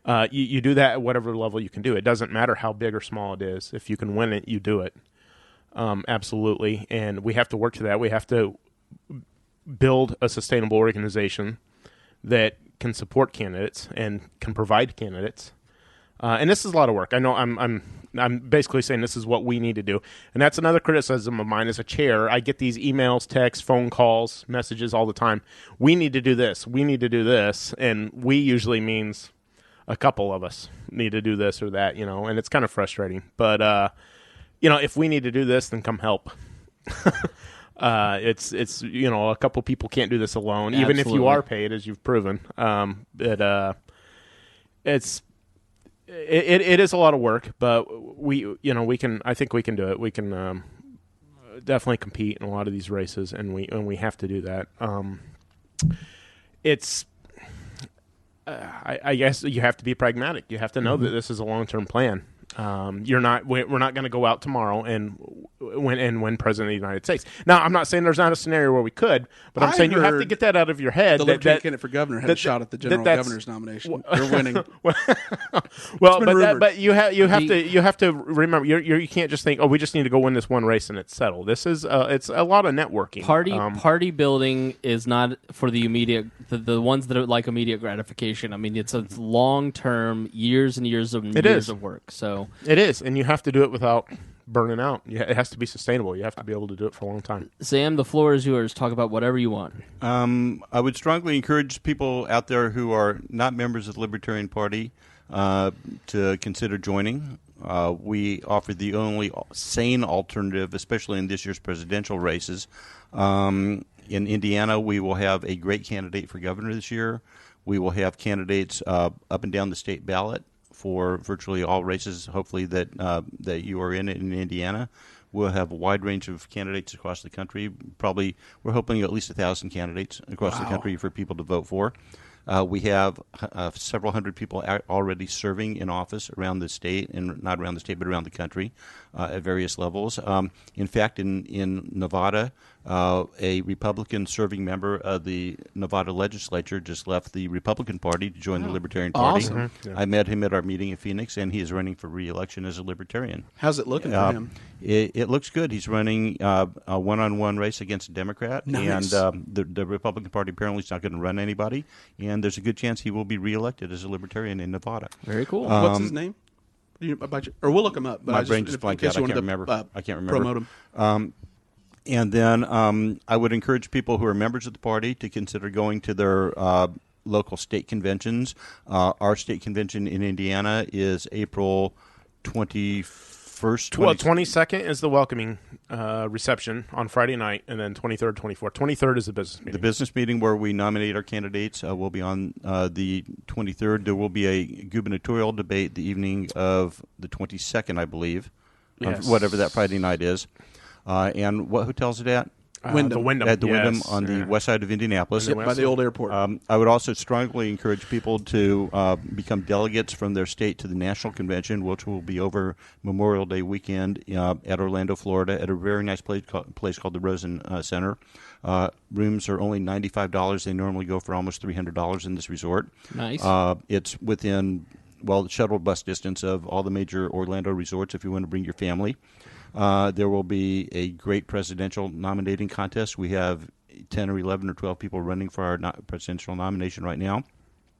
On April 1st on the John Stossel Show on Fox, there will be a presidential debate, the first nationally broadcast Libertarian Party presidential debate, with at least currently the top three candidates, Austin Peterson, John McAfee, John McAfee of McAfee Antivirus fame, and Governor Gary Johnson, who was our candidate in 2012, will appear on the Stossel Show for a debate of some type. I don't know if they've formalized the format yet. It will be broadcast on April 1st. And the National Convention ought to be a lot of fun. There will be contests not only for President and Vice President of the United States. The whole Libertarian National Committee will be reelected from chair all the way down to the Judicial Committee. And just as a rather informal announcement, I am going to run for vice chair of the party again. All right. I lost by 3 votes last time at Columbus, Ohio, and hopefully I'll do better because I'm announcing my run before I get to the convention this year. Yeah. I didn't just show up. Hey, I want to do this. It won't be a spur of the moment campaign. Real quick, Sam, how can people get in touch with you if they want to talk to you more?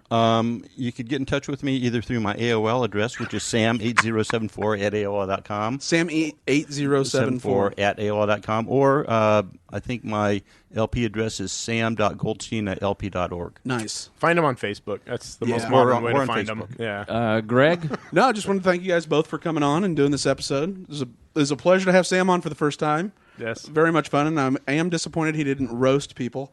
But don't worry, follow him online, and you'll witness it. They've traded roles. I told Yeah, you. I He know. mellowed out. And He Chris is on often fire. he's a very nice guy. Oh, he is. Understanding what people yeah, think. he's often taunting Emily and I. Yes. No. Memeing us. Yeah, she's always. There's a bit of an age difference. I did mention that I would refer to as my granddaughter on the show, right? Well, did you get her a corsage for prom? Shut up. And then Mayo, as always, thanks for coming on. Hey, thanks for having me on, guys. This is And awesome. one thing, I spoke wrongly. CNN's just reporting Romney does have a team. They're exploring the rules of the convention. They have been working There with you go. advisors. You know what? They're going to try to lock the convention. You know what's going to happen. I think I read something. I don't know if it's true or not, but does the RNC have a rule that to be the nominee, you have to get over 50% of the vote in Yes. at least 8 Yes. state primaries? You do. Which I don't think Trump has gotten over 50% No one has. in any primary yet, has His he? ceiling is 34 or 35%. Yeah, but so the other So, thing is, he may not, by their rules, get the nomination anyway. no, and they got all the they have all of the mega donors together in a new super anti-Trump super PAC. This will be much more as much fun, and I was a lot younger back then. But in 1968, the Democratic National Convention in Chicago Oh, was my. a riot. little riot. I think it's very, very, very, very possible that the Republicans will screw Donald Trump out of the nomination and that he will run third party. I think they will till they look at state level polling. You can't run third party that Hillary. late in the process, though, because a lot of the states' ballot access times have passed. Was there 11 states? I mean, there are quite a few states that will already have had their filing deadlines by then, so he can't do it. Yeah. Emily hates attention, but she's a stand-up comedian, which is hilarious to me. Very funny. I mean, Can we close the show would with a say good I hate joke? political Do you have any attention because political I don't. jokes? Oh no. Mitt Romney. Well, Donald Trump, I too. mean- I know. Get real Aren't close. all politicians? Not libertarian. Real close. this guy. He's so- got a LP tramp stamp. Emily, That's who I'd nominate as the LP. we forced her to take the quiz, and Emily is a right conservative. She's a 40-80, so she's Republican for the most part. A Rand Politarian. Yep. So we will convert you, honey. Thank That's you workable. so much. That's workable. there's material to work with there.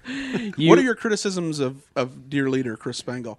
Oh wait, criticism. Unload. not political, just anything. The floor is yours. People want to know the real me. Oh, you're sassy. I love it.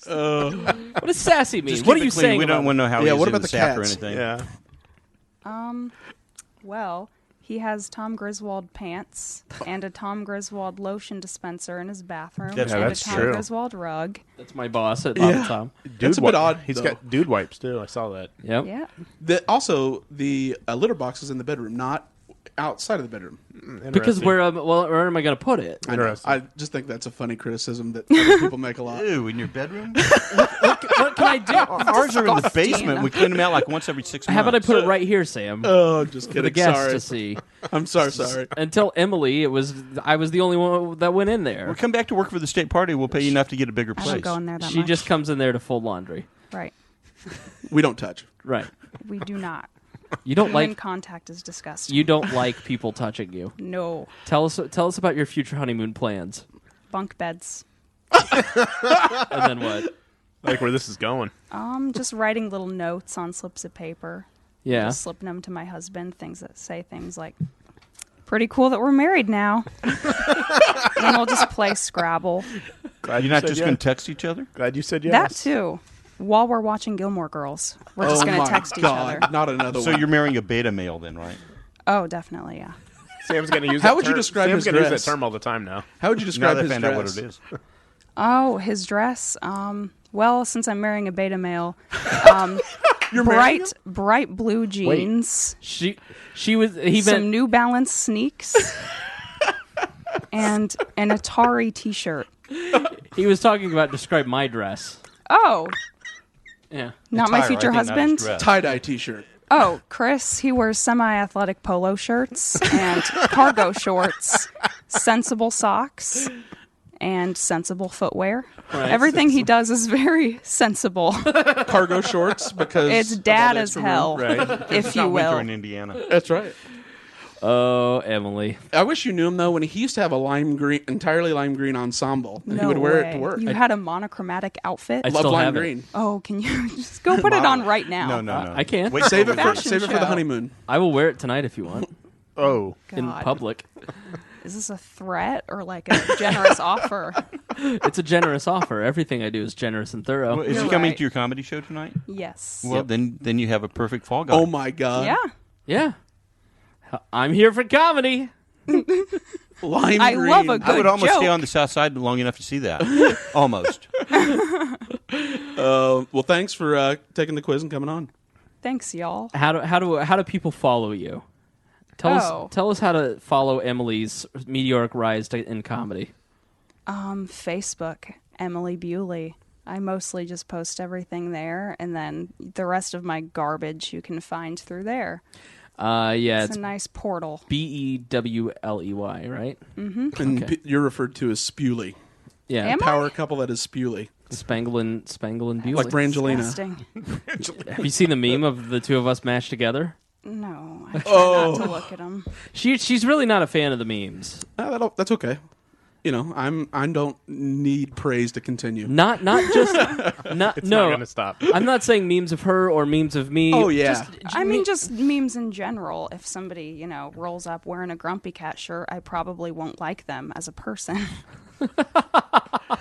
Judge not. Her Snapchat is hilarious too. It's I love my Uncle Jim. I don't have an Uncle Jim. I just thought it would be funny. So, all right. Thank you all. And you can get, well, you can't get my Snapchat. People won't hear it, but see Spangle, and you could see you singing Miley Cyrus. Do people really listen to 2 hours of this stuff? Every time. Every time. Yeah. Masochists. Someone just listened to I do it at 6 work. hours worth on a 40-hour trip through the mountains of Peru. Yeah. I do it at work, so I Whoa. get paid for it. And then he's coming back and giving us money for it. Yeah. Some people need help. Listen, people, we're very popular with people. Libertarians love to be chastised, and that's what we do better than anybody. Right. That's true. I'm very, very loud and obnoxious, right, honey? Top-down libertarians. Sassy. I said that. Yes. My you've grown since we first met Mr. Spangle. Thank you. This is your fault, Sam. You calling me fat? Could you imagine if you had him back? Well, I'm not state chair, thank God. I would be much more. I'd be much more effective than I was when I was executive director. There's an election for state chair next year. Draft Spangle for executive Sure as hell chairs. not doing it for free. Yeah. That's why I didn't run for vice chair last year. All right, kids. Thank you for listening to this episode of We Are Libertarians. Thank you all for sharing this episode. Thank you, Sam and Chris, for coming on. Emily, thank you for being my girlfriend. You are so welcome. You're so precious. Thank you. Oh, you're just so God, cute, get too. a room, would you? All right, thank you for joining us here on We Are Libertarians. Love you guys, and as always, we promise To do better next time.